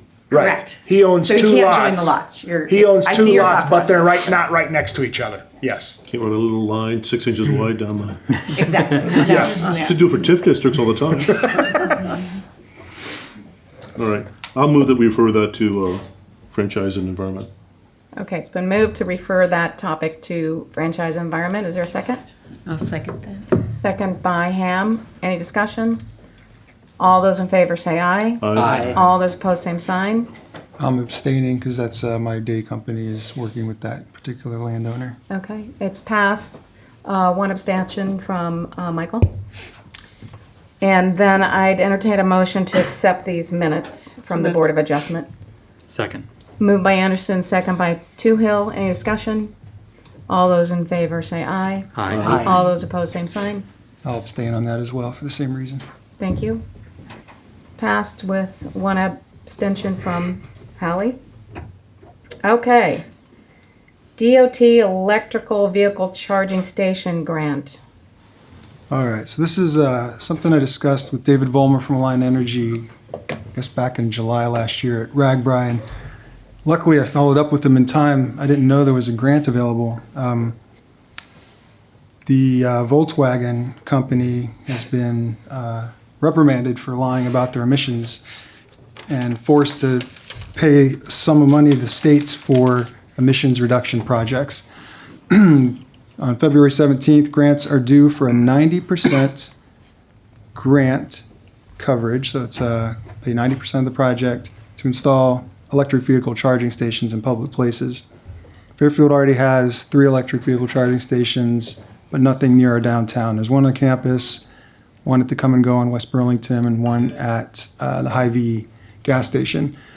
The reason that they're good to have in your downtown is that people who drive to your town from somewhere else and need to charge a vehicle can do so, and while it's charging, go enjoy your amenities. So actually, one of the grant requirements is that it's near amenities. the city does not pay for the electricity. They pay for the electricity through an app. So the benefit, again, just having that for people who are in need of a charge. The thought would be that the parking lot west of the convention center has room for one spot. So it would be one parking spot would be designated EV charging with the little sign, the charger itself, and then there's a decal that goes on the concrete. It makes it clear that that is for that purpose. We looked at a couple other parking lots, potentially the one by the public restroom. I'm still waiting to hear back from Alliance field technician as to where the electricity, if that one's going to make sense. But it's easy enough for an electrician to tap into the power line that's buried in the right-of-way that supplies the street light, because the city pays for that. So if you pull that off, put in the EV charging station, it's already being billed to the city, but as I said, customers themselves who use these would pay. And then there's some reporting that goes with this grant, but fortunately the charger itself records all that. So the number of times somebody plugged in, how long, average use, that kind of thing. So I talked to Aaron about this. Typically, I got a price from Centerville. They paid about $7,500. They did 2 chargers in the downtown. So $7,500, 10% of that, $750. We figure the city can afford to pull that out of our unobligated reserve. Alternatively, if the city was really opposed to spending any city funds on it, we could look for potential local grant match for that 10%. Because the application's coming up, and it would require a little bit of help from our city engineer to do a diagram. I'm volunteering my time to fill out the grant, but I do need some help. I wanted to make sure the council was on board before I spent my weekends working on this grant application. So, okay, so they quoted here $15,000 is the maximum you can get from one of these grants? Correct. And but at $7,500, we could do 2 of them for $15,000? We probably could. I'm waiting for a bid from a local electric company to use. The grant requires that you have somebody.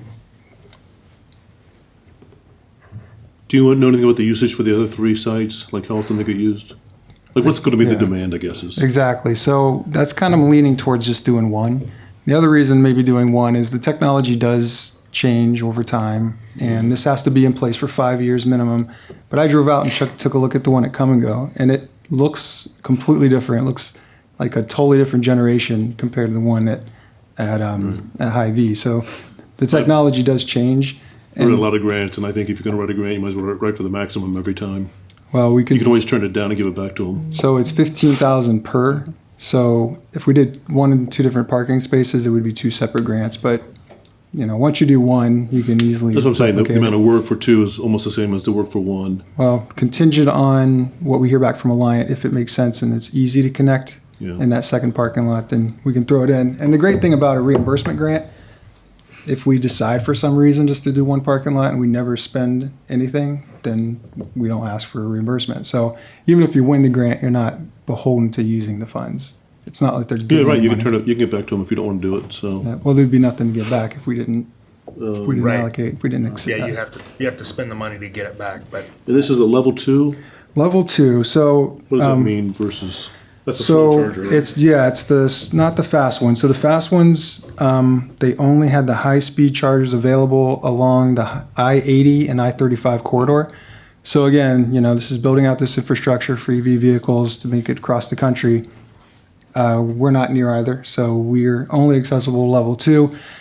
The gentleman I spoke to, this guy from Alliant who does this full-time across the country, helps us install these things, said that there's a way to incentivize people to only charge for a couple hours at a time by making that portion a relatively low dollar amount, just basically cover your cost. But if they stay for a third hour, the price jumps. And so that keeps somebody from just plugging in and leaving their car and for a long time. But I think that would be in a bigger city where there might be higher demand.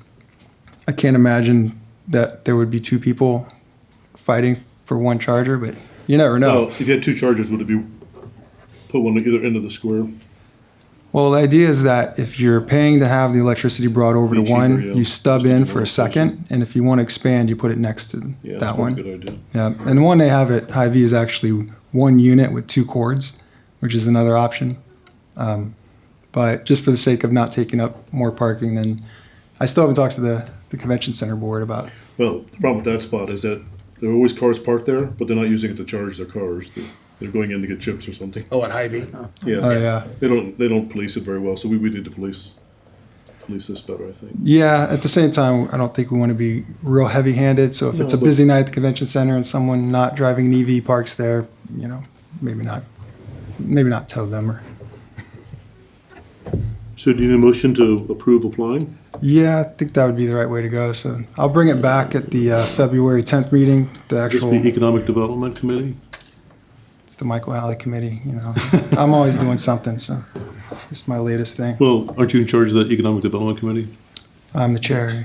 So I'll just refer to the Economic Development Committee, and then you can, Run with it. I suppose, yeah. Okay, so That's a motion. it's been moved by Flournoy, Second. second by Anderson, to refer this back to the Economic Development Committee, and sounds like Proceed with the grant. to proceed with the grant. Any other questions? Discussion? So I just have one question. So there's only cost when somebody's using it. There's no like monthly cost to Alliant for us to have it there. No, so because it's connected to something that's already metered, there's no additional meter, there's no additional fee. It'll only use electricity when someone's charging it. And it reports back to them through the wired connection? So it's got a wireless aspect to it. So what's interesting is there's kind of this whole culture for people who drive EVs that they use apps to find where they can charge, and there are reviews for those locations like, oh, I got a pretty good charge, or it took me this much time, and they'll review all that. And so the machine itself will keep tallying on all that. Good. So if someone wants to pay for it, they use it, they pay themselves. Interesting. Any idea what the maintenance on these things is? I don't imagine The this, yeah. city would own it, right? Yeah, we would have to make sure it's functional for a 5-year period. That was the grant requirement. But it also requires a 5-year warranty, so it will be under warranty that whole time. Okay, so, all those in favor of submitting this grant? Aye. Aye. All those opposed, same sign. Passed unanimously. Administrator and department reports. We have Melanie's project report. It's the second meeting of the month, so I'll let her give that report. Long story short, that we'll have more meetings to discuss more of this later. Done. Step 2, the most pressing thing is on step 2, we are having the pre-construction meeting tomorrow.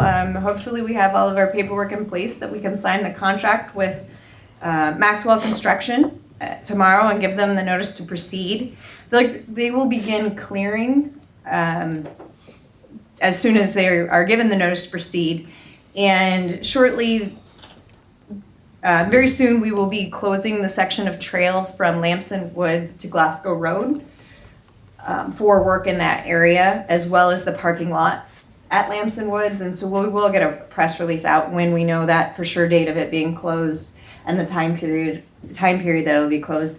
All other street closing or partial closings, they'll just go out as press release as the schedule progresses.